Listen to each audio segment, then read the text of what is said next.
क्या झारखंड में जनता के पैसों से कुछ चुनिंदा रसूखदारों की तिजोरियां भरी जा रही थी? क्या छत्तीसगढ़ के सिंडिकेट ने रांची में बैठकर करोड़ों के वारे नारे किए? जी हां, झारखंड का बहुचर्चित शराब घोटाला अब अपने सबसे बड़े और निर्णायक मोड़ पर पहुंच चुका है। परिवर्तन निदेशालय यानी ईडी ने इस महाघोटाले में अब तक की सबसे बड़ी कार्रवाई करते हुए कांग्रेस के दिग्गज नेता और पूर्व मंत्री रामेश्वर उरांव, उनके बेटे रोहित उरांव और सीनियर आईएएस अधिकारी अमित प्रकाश को सीधे पूछताछ के लिए समन भेज दिया है। यानी अब तक जो खेल पर्दे के पीछे चल रहा था, उसके किरदार अब ईडी के दफ्तर में बैठकर पाई पाई का हिसाब देंगे। लेकिन आखिर ये पूरा खेल है क्या? इसे समझने के लिए हमें थोड़ा सा पीछे जाना होगा। दरअसल ये कहानी शुरू होती है झारखंड के उस नई शराब नीति से, जिसे लेकर शुरुआत से ही सवाल उठ रहे थे। आरोप है कि इस नीति का असली मकसद सरकार का राजस्व बढ़ाना नहीं, बल्कि कुछ खास निजी कंपनियों और सिंडिकेट को फायदा पहुंचाना था। वहीं ईडी की रडार पर सबसे बड़ा बिंदु यह है कि छत्तीसगढ़ से जुड़ी कुछ चुनिंदा कंपनियों को झारखंड के शराब कारोबार में एंट्री कैसे मिली, उन्हें थोक सप्लाई का जिम्मा क्यों सौंपा गया। जांच एजेंसी को शक है कि इस पूरी लाइसेंसिंग और टेंडर प्रक्रिया को कुछ बेहद प्रभावशाली लोगों के इशारे पर मैनेज किया गया था और इसी मैनेजमेंट के बदले करोड़ों रुपए की मनी लॉन्ड्रिंग की गई थी। दरअसल इस मामले की शुरुआत सबसे पहले भ्रष्टाचार निरोधक ब्यूरो यानी एसीबी ने की थी। पिछले साल मई में एसीबी ने कांड संख्या 9/2025 के तहत एक एफआईआर दर्ज किया था, जिसमें प्रशासनिक गलियारे में हड़कंप मचा दिया था।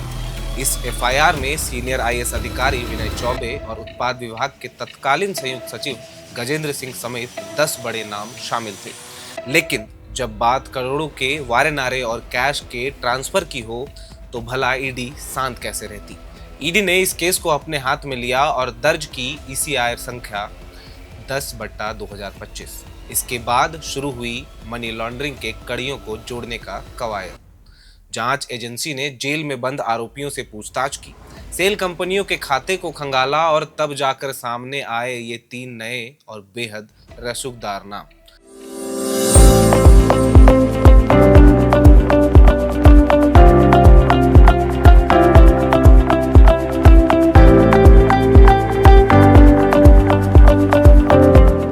अब सवाल ये उठता है कि रामेश्वर उरांव के बेटे रोहित उरांव और आईएएस अमित प्रकाश ईडी के निशाने पर क्यों आए। सूत्रों की माने तो ईडी विशेष रूप से इस पूरे सिंडिकेट में रोहित उरांव की कथित भूमिका और उनके वित्तीय लेन देन की पड़ताल कर रही है। एजेंसी को संदेह है कि कंपनियों को उपकृत करने और फंड्स को डाइवर्ट करने में इस कलिक का इस्तेमाल हुआ हो सकता है। वहीं सीनियर आईएएस अमित प्रकाश से उन प्रशासनिक फाइलों और नीतिगत फैसलों को लेकर पूछताछ होनी है, जिन्होंने प्राइवेट प्लेयर्स के लिए झारखंड के रास्ते खोले। ईडी ने इन सभी को समन जारी कर साफ कह दिया है, सिर्फ हाजिर मत होइए, अपने साथ तमाम बैंक स्टेटमेंट्स, संपत्तियों के ब्यौरे और प्रशासनिक दस्तावेज भी लेकर आइए। लेकिन एक और महत्वपूर्ण बात यह है कि ये पहला मामला नहीं है जब पूर्व मंत्री रामेश्वर उरांव और उनके बेटे को ईडी के रडार में आए हैं, बल्कि हाल ये थे कि 2023 में महागठबंधन की सरकार में वित्त मंत्री होते हुए रामेश्वर उरांव जमीन और शराब घोटाले के मामले में ईडी के रडार में आए थे और 23 अगस्त 2023 को उनके और उनके बेटे के आवास पर एक साथ ईडी ने धावा बोला था और छापेमारी की थी। उस वक्त ये सामने आया था कि शराब घोटाले में रामेश्वर उरांव के पुत्र का भी पैसा लगा हुआ सकता है। इस शक पर ईडी ने ये छापा मारा था। फिलहाल झारखंड के राजनीतिक और प्रशासनिक हलकों में इस कार्रवाई के बाद सन्नाटा पसरा है, क्योंकि रामेश्वर उरांव सिर्फ एक नेता ही नहीं, बल्कि पूर्व आईएएस अधिकारी और सरकार का एक बड़ा चेहरा रहे हैं। अब देखना बेहद दिलचस्प होगा कि ये तीनों चेहरे ईडी के तीखे सवालों के सामने बैठेंगे तो क्या झारखंड की सियासत में एक और बड़ा भूचाल आएगा? क्या इस शराब नीति के पीछे कईयों के नकाब उतरेंगे? फिलहाल ये सवाल तमाम है। फिलहाल इस वीडियो में इतना ही। आगे जो भी अपडेट सामने आएंगे वो हम आपके साथ जरूर साझा करेंगे।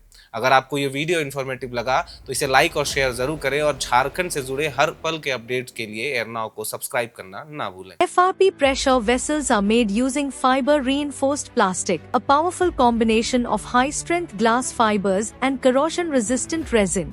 At Duraplast, we manufacture these vessels using advanced filament winding technology. Layer by layer, resin coated glass fibers are precisely wound over a rotating mold, creating a structure that is lightweight, high strength, and built to handle pressure. The result? Superior corrosion resistance, longer lifespan, lower maintenance costs for industries that demand performance without compromise. For customized FRP pressure vessel solutions,